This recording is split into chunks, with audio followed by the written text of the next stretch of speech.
Edge at 11 starts now. Tonight on The Edge, new details coming out about a Detroit job training facility shutting down, forcing kids out on the streets. As we reported, programs like the Detroit Job Corps have been shut down by the Department of Labor. But Fox News' Jessica Dupnack learning new details tonight after talking to a former employee. The Department of Labor is calling this a, quote, pause in operations. They say they're not getting the return on investment like they wanted. One former employee we talked to said this pause is much needed. It's bad in there. We'll call her Sierra, a former employee of Detroit Job Corps. She just quit and watched like we did this sad scene play out last Friday. Kids with garbage bags full of their humble belongings, some now homeless after the facility shut down without notice. Where are your parents? One is in jail, the other is dead. 200 plus students live on campus, getting an education and learning a job skill. I was hurt, to be honest. What's your future? Yeah. The Department of Labor, or DOL, pausing operations at all Job Corps centers they partner with across the country, citing financial troubles like a $140 million deficit in 2024, with an average graduation rate of about 39%. We already knew it was going to shut down. I wasn't shocked. We already knew. Detroit Job Corps had until June 30th to close, but did it a month early. That former employee, Sierra, says the pause was needed because the mismanagement of the operation drove her out. Numbers is very important at Job Corps. That's how they get their money. That's all it's about. The DOL leaning on these startling statistics of what went on inside these facilities. Nearly 15,000 serious incident reports nationwide, more than 1,700 for acts of violence, and about 2,700 for drug use. The DOL says there was no hard deadline for transferring students out of their living quarters, especially when their well-being is concerned. It happened anyways. It was a sad scene on what I seen. It was very sad because most of those students that do come there are homeless or their parents don't want them. Up in Flint, their Job Corps facility will shut down this month too, but parents and students were given warning. When we asked Detroit Job Corps why this was all so abrupt, they wouldn't answer. Reporting on Detroit's west side, Jessica Dupnack on The Edge.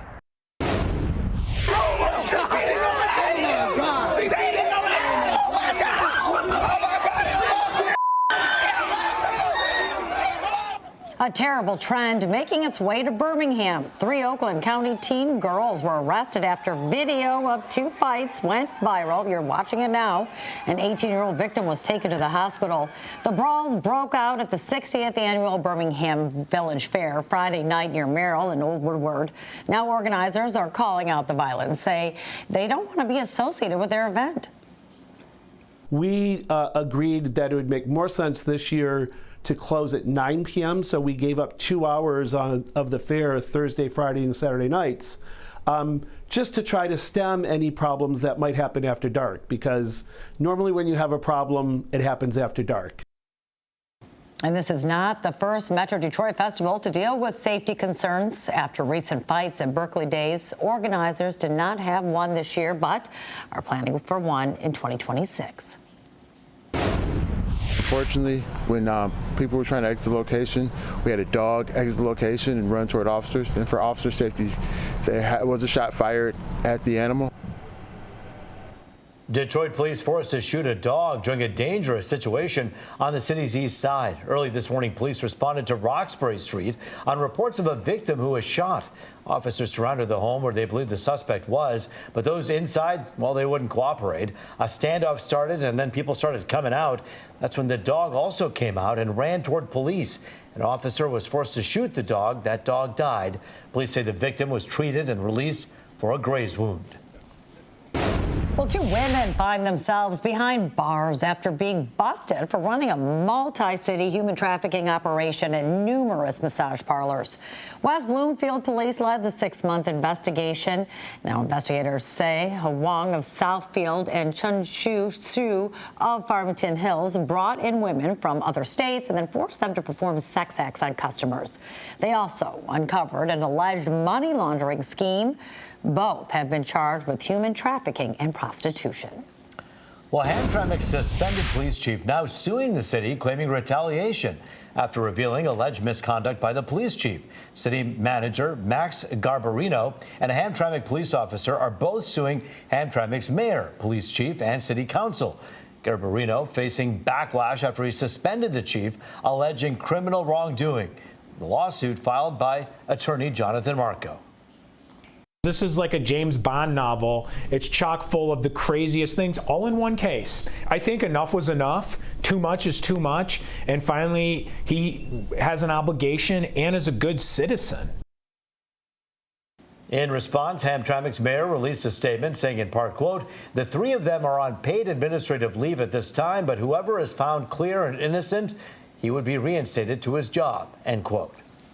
It's a unique challenge for local animal shelters that animals are being now surrendered after their owners are being deported. It's something Michigan Humane has been planning for ever since that executive order with the deportations was signed in January.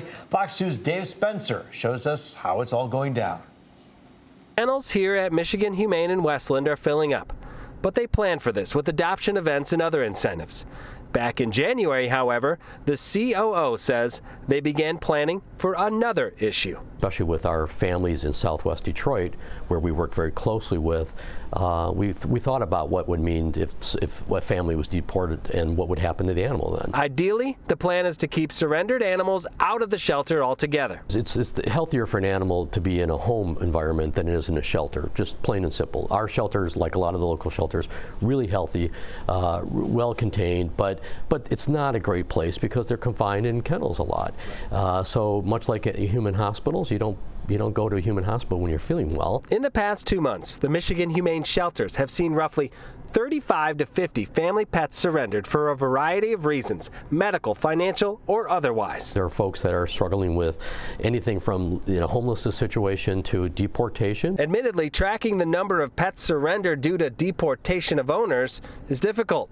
And it might be for good reason. When there is a crisis in that community, is the community wraps their arms around that family, will take the animal in, and that's where we like to step in and help out. Help in this case goes beyond offering shelter for a pet. We'll help provide supplies like a crate, a food, medical care even, for the time being to help stabilize that pet and keep it healthy. But that leads to another issue. Plant says the fear of a deportation order can be partially to blame for a drop in participation of community outreach. We're seeing that pretty consistently in some of our community work that we're doing right now. I think there's a little bit of trying to figure out what's going on, how aggressive will law enforcement be in this scenario, and then for us it's around how do we get those resources to those folks. In the event the family wants to take the pet with them after being deported, Michigan Humane says they can help in that instance as well. They could offer an international pet certificate and help expedite the process.